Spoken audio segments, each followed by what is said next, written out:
Kogo faly miarahaba antsika indray ny gropy tokelaka anio efa maromaro anao izay zavatra nasehony tokelaka anareo zay fa amin'ity indray mitoraka ty indray ampiseho zavatra hafa kely ho anareo ny mana-talenta anay zay tsy zohina amintsika Leila Jao anao ary seza.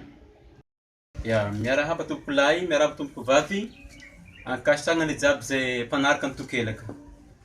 Tonga eto zegny moa za Leila Jao, zay lehilahy mpamorona tokelaka, zay fahentsika jiaby. Fô amin'ny andro ty ndraiky edy, tsy de mitovy amin'ny mahazatra andavanandro zegny fa somary miavaka kely le niany ty satria karazana mazy zegny mahalitantsika niany ty fa tsy tegna zavatra comique loatra fa zavatra somary ohatran'ny forme mazy zany le raha. Ke hoantsika jiaby zay mpankafy, mirary fahafinaretana amin'le jiaby, ary mahazo toa mijery ny tokelaka fa tsy agnadisy fagnantenana zay ary tegna agname fahafahampo amin'ny andra niany ty. Ke atombokontsika le mazy, tsy ino moa le mazy fa miloloha sahafa na mitatao sahafa zegny, de tsy vitan'izegny koa mitatao kibay na hazo kely rehefa aveo zegny rehefa vita le sahafa de miloloha kibay na hazo. Tompoko lahy sy tompoko vavy, atomboko antsika avy hatrany mazy.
Iny ary tompolasy tompovavy farana eto ny fandaharantsika.